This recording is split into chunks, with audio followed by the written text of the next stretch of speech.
What's up, everybody? A little bit of a different video here today. We're going to do an interview with a local realtor who's going to tell you about her experiences with the villages, the community bond, how it works with the CDD. She actually lives in the villages. She's in her early 20s, believe it or not. She lives around the Spanish Springs area, so that'll be interesting. Before we get into that, I wanted to let you know I did get the teaching position at North Marion High School. It's just north of Ocala, and it is for video productions. If you didn't see the other video where I was talking about it, video productions is where we do the school announcements, basically like a news broadcast every day. Something else I'm going to be bringing to the program, we're going to do sports hype videos and club hype videos and videos for social media and things like that, so it's going to be pretty awesome. We have some great videos coming up for you this week, so stay tuned for those, and hopefully you enjoy this interview. It's pretty straightforward shot. I didn't really do any editing over the top or anything like that. I just cut out a lot of dead space, and let me know what you think. I am Alexandria Malin, and I work for Next Home KD Premier Realty. I specialize in helping people buy and sell pre-owned homes in the villages. How long have you been selling homes? I've been a sales associate for 2 years. I'm currently working on my broker's license. How do you like working in the villages? I love working in the villages. What brought you to Florida from New Jersey? I ran away to California. I went to college for 2 years and then gave that up to start a business in Mexico, and then wound up working for Marriott in Orlando and got a real estate license for fun. That's pretty much it. What did you do in Mexico? I sold airplane parts. This was your business? Yeah, I lived on the beach in Cancun for a year selling airplane parts, being a broker. We found the parts for the big companies, and then they pay like $20,000 more than what we would find it for. It was awesome. It's easy. Wow. But What was the draw to the villages? it was actually kind of weird. I got my license in Orlando, never heard of the villages before, and something was just put on my heart about it, and I asked my broker, and he said, go for it. I was like, that's never gonna happen. Somehow I ended up living in Fruitland Park and found myself working in the villages. And So you've lived here for 2 years? yep, 2.5 years. Wow. Okay. So what is the most challenging thing about selling homes in villages?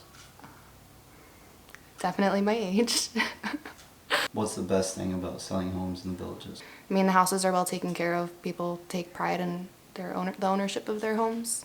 The people in the villages, that's because I don't have any family in Florida, and now I've got 100 adoptive parents, and I'm invited to dinner every other night, so that's cool. Pretty cool. What is the bond? So the bond helps pay for the infrastructure of each neighborhood, each district. It helps pay for the storm drainage and the roads, everything like that. So it's basically like a property tax. Kind of. How long does the bond go for? The bond is 30 years, and it can range anywhere from $14,000 to $60,000. So is it wrapped up in the mortgage, or is it all like paid separate? It's a yearly payment. It comes on your tax bill every single year. Okay. So do they do that like out of your escrow? No, it's going to come separate. It comes as your non-ad valorem taxes. Okay. Awesome. So, well, I guess the average of a community bond, it depends on what community you're living in, right? Yep, and the size of the home. So a patio villa is going to be a lot less than a designer home or a premier home. Okay. So who handles the bond? The CDD, the Villages Community Development District. Okay. Community Development District? Yeah. Okay. And you said it was 30 years. So what happens if I sell my house after 15? So you can pass that on. You can pay it off early, but it's not recommended that you do that because you're not going to get that cost back when you resell it. So it just passes on to the next buyer. And they sign a contract, I guess, for that, right? They sign a disclosure. When you put your purchase contract in, you get a disclosure. Tells you what your maintenance fee is going to be, which is separate from your bond payment, and then your ad valorem taxes, and then the fire district as well. I'm interested in a home in the villages. I'm pre-qualified. What's your advice to me? to do it. The prices just keep going up. People that wanted to buy 2 years ago and didn't are kicking themselves right now because the prices just keep going up. So even if you're not making any money off of it, it's still a safe investment. So what's the best option for like home-wise? Depends on what you're looking for. Are you looking for privacy? Do you need space?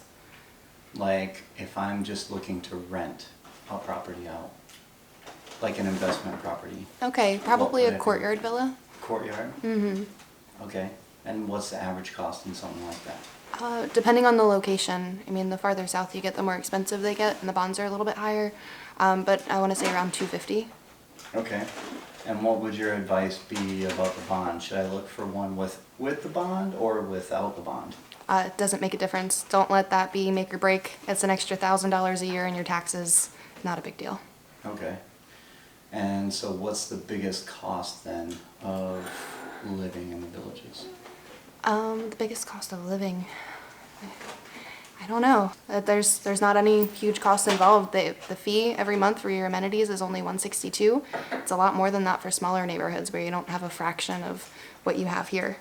I've actually heard that in Wildwood they have some communities that have amenity fees that are more expensive. So Lakeside Landings, for example, their HOA, it does include their lawn care, but it's about $300 a month. And they've got one pool, one gym, one entertaining hall. Yeah, we've got over 100 pools, many recreation centers to choose from. Got all the golf cart paths and the sport teams, You know? anything you could think of. And if we don't have what you're looking for, you can start your own. Do you know how many clubs are in the villages? 3,000. Okay, so every Thursday you can get a list in the paper of the clubs that are meeting that week. You own a home in the villages? I do. I bought a home this year in the villages. Where at? In Villa San Antonio, so it's right by Spanish Springs. Villa San Antonio and Spanish Springs. How much did that run? I got it for a steal. I only paid $250 for it, but I'd probably sell it for a lot more. But it's nice to live in the villages. It definitely gives you an edge because not only do I work here, but I live here. Okay, so how do you like living in the villages? I absolutely love it. It's like a giant family. My neighbors check on me all the time because I'm the youngest one, obviously. It's great. All the yards are taken care of. It's safe to walk around the neighborhood at nighttime. I accidentally left my door unlocked one night and everything was okay. Living as a single woman, I don't think I'd feel safe living anywhere else by myself.